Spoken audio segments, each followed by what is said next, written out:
Hello, learners. Welcome back to this week's presentation and mini lecture. I hope you're all doing well. If you haven't subscribed, please do so you don't miss the next one. And of course, seeing your comments, your feedback, I've been seeing and reading so many of them. So thank you very much. If you're new here, you're welcome. I'm IJ Gold. Well, Ijamal Kenny, feel free to call me IJ. And I would love to see more of you in the comment section. Like the video if you do like it, and of course you can share with your friends so others can benefit from this. Okay, so today we're still upskilling academic skills, so we're looking at critical thinking. I'm quite curious. A number of students, if you're coming into the UK for the first time, this word may not be as popular in your country perhaps, but right here in the UK it's an important word, and more than just being a term, it's actually one that is required. You need to think critically. You hear that a lot when you get here. Perhaps your tutor may give feedback like, oh, your work is too descriptive, overly descriptive. You need to be a bit more critical. And we're going to cover critical writing in the next video. For this one, we just want to start off first with understanding what critical thinking really is and what it entails. Okay, just for starters, I'll appreciate if you can put in the comment section for me if you've really been familiar with the word before. What does the term critical mean? What comes to mind? And how confident are you, when it comes to critical thinking in general? And I hope is at the end of this session, if you were at a 1 or a 2, you probably go up to a 3 or a 5. If you're at a 5, you probably be a 7 or an 8, as the case may be. Okay, so let's get right into it. What then is critical thinking? It's basically about arguments, how you present your points and premises. So argument here is not like when you're having an exchange of word with a friend, maybe it's a heated topic and you want to ensure that your side is heard and all of that kind of thing. It's beyond that, really. Here it's about putting forward an idea and giving good reasons why that idea it's logical, it's reasonable. Okay, the quality of your reasoning has to be really good. It has to be logical, and as a critical thinker, it's not just about your own opinions taking over or how you feel about something, but is whether it's really a good argument, if it's something that is logical.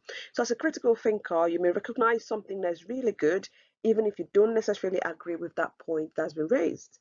And you could also tell if an argument is faulty, if there are fallacies, as the case may be, even if you agree with that kind of point of view, if it maybe suits your own theology or ideologies, as the case may be. Okay, right. So when it comes to academic piece of work, steps to really help you think critically is to use logic and reasoning. And I'm going to give us 2 basic examples of logical reasoning in a moment, but you need to ensure that you're thinking logically. Another point is to avoid bias. The truth of the matter is we're all biased in one way or the other as individuals. It could be that maybe you don't like a particular color, or you have certain psychological shortcuts like stereotypes on your mind. It could be anything really, but I think it's about being aware that you have those biases and trying to avoid them. And when it comes to discussing issues, we try to be very objective, and in this way we keep emotions at bay. So you're thinking, well, it's not about how I feel about this issue, it's actually what are the facts, what are the evidence, what do I have to support this particular idea or this particular argument I'm putting forward. Another good practice is to question sources and assumptions. So, for example, it's not adequate to just read one article and draw conclusions on that alone. That's why, as part of your coursework, you'll be required to evidence, bring in corroborations from journal articles. Of course, we need published and reliable materials. It has to be reliable in the sense of it being a publishable or published material, like in journals, books. Absolutely avoid Wikipedias when it comes to academic piece of work. You can read that for pleasure, But when it comes to academic piece of work, look for those that are within your university's library, Google Scholar and the like. Yeah. Okay. It has to also be relevant, of course. If, for example, you're having a conversation or you're writing about management, and then you go bring up something from, I can't really think of an example at the minute, but you want to ensure that whatever sources you're bringing in is actually relevant to the conversation. Now, I'm not going to restrict you and say you can't bring in other materials from other disciplines, because in recent times we kind of encourage interdisciplinary discussions, and you will perhaps begin to see that there are certain alignments of topics and ideas that may be called different things in different fields, but there are connections, so that's okay. But just ensure that you're really questioning, you're really also checking on your biases, your assumptions. And another key point is just in line as well, that evidence, you need to examine it. So there are certain ones, like if you see a footballer really fancy somebody who is probably a role model telling you this tablet is good. Why is it good? Is it because he is popular, or is it because the tablet is actually good?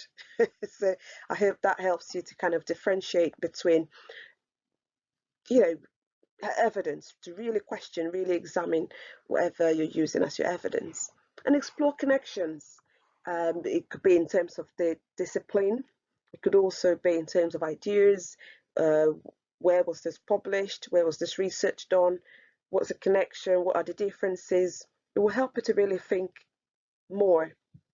So critical thinking is about deep learning, thinking beyond what has been said, seeing the third line, like I would call it. And it's also finding gaps in knowledge. So if you already know what is in existence, what is it that maybe researchers need to look further into? What can they investigate a bit more? Maybe this aspect has been investigated or discussed, what's missing.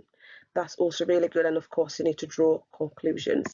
And again, your conclusions should be logical. So in general, critical thinking is about your argument. You need to have your position, and you need to attempt to persuade others to see how you see, if you may. Okay. And you need to give them good reasons. Contribute your arguments or propositions. Why is it that they should actually let go of a different idea, or consider your own idea in addition to theirs, perhaps? And then you need to draw a conclusion. Okay, it's the end point of your argument. Think about a conclusion like the end of a story. All right, and of course, your line of reasoning should be on point. And show a flow of ideas. That's also very important. That's key. So the components of an argument, you take a position right there, you provide the overall argument and state or summarize a point, and then give reasons and ensure your line of reasoning is really, really clear and it leads to a good conclusion right there. Okay, so this is an example of where your argument is rewarded. If you look at marking criteria, for example, you can see those who will have the 4 out of 4 points here for excellence. They would have given a really well developed response, and the ideas are organized logically as well. For those who are 3 over 4, they probably have not met as much the mark as much as they should. So something to be aware of. And now let's move on to 2, reasoning or logical reasoning, the inductive and deductive reasoning. Okay, so inductive is like you begin with a particular experience and then you try to move on to generalize those. And then deductive reasoning is where you have a general case, a theory, and then you use that to draw certain conclusions. I'm going to give us practical examples to help us get more about it, to know more about this.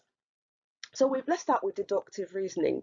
Deductive is more objective. It's more. It's clear. There's sufficient evidence.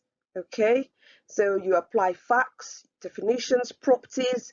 It's just logical in general. Okay, so if, for example, we say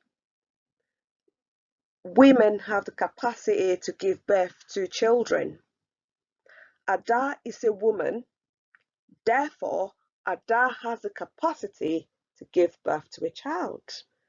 Yeah, it just follows. It's just very logical, isn't it? It's very precise. It's very definite. It's, it's clear. Okay. Now, Johnny is a bachelor. All bachelors are single. Therefore, Johnny is single. Yeah, very, very clear. Inductive reasoning, it's less, I would say, objective, more subjective as it were, but there are certain patterns that you could use. Okay, you can make a guess, a conjecture that could be right. It could also be wrong. It's an assumption, but with the patterns, when you look at the trends, you could actually say is most likely, there's a high probability that this will happen or this is true. So take, for example, you could say all sheep that I've seen are white or black. And bear in mind, it's all that you've seen. There may be others in other areas that you haven't seen, right? All sheep must be white. Well, maybe not. Yeah, because you're only depending on what you've seen. And maybe you haven't looked at more. Maybe you haven't seen enough. Okay? And there is this, with inductive reasoning, if it sounds like it, looks like it, maybe it is. But maybe it's not. Yeah, so if it sounds like a dog, or if it barks like a dog, all right, smells like a dog, looks like a dog, maybe it's a dog. It's that kind of assumption. Okay, let's make this a bit practical. Let's say we're hosting a party, and this party is to hold in London. And now you've got a friend, Johnny. Johnny is currently in India, and there is no flight coming in from India to London tonight. And Johnny hasn't told anybody whether he will come or not. He just informed you that he is in India. Now it's 4 p.m. The party is about to start at 5 and it's going to end at 7. And there's no flights coming in. The earliest he can get here is the next day. What would you conclude? Johnny's not coming for the party. Exactly. I mean, the evidence is there. It's clear as day. However, let's say Johnny is actually in London, but he told you earlier that he's got an exam and perhaps he loves sleeping early. Maybe between those hours are his best time to sleep or to watch a movie or whatever else.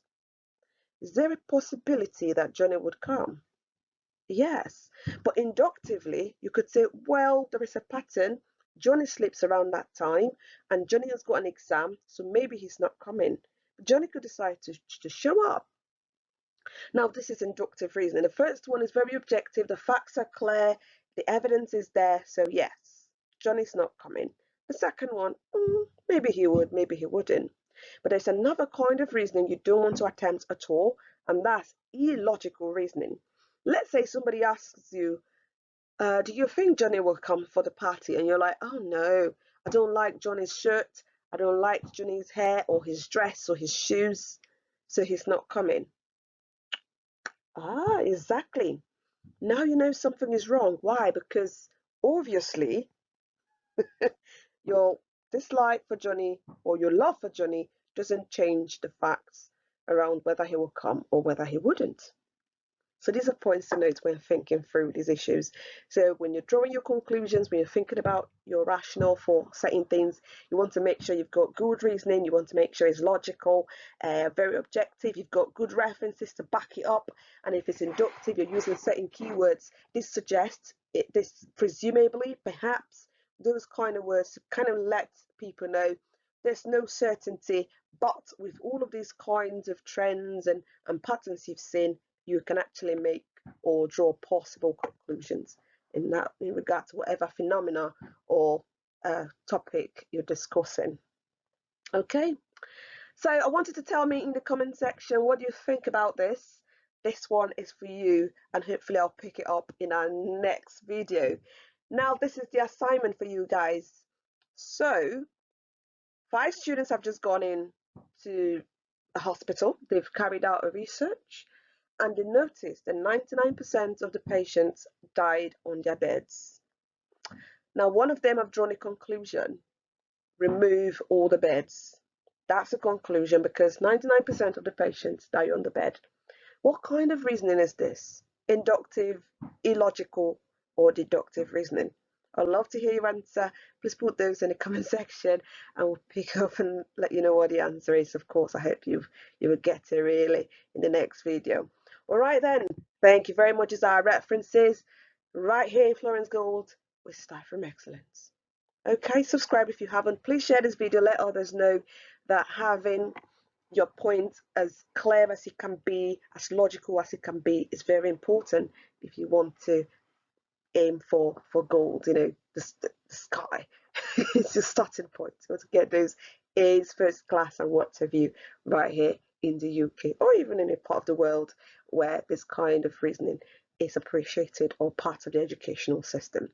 On that note, guys, thank you very much. I'll see you in our next video and you see me there too. Okay, I'll see you in the comment section as well. So thank you, keep those coming, and I hope you subscribe. So I appreciate that, so please do. All right then, take care. Bye.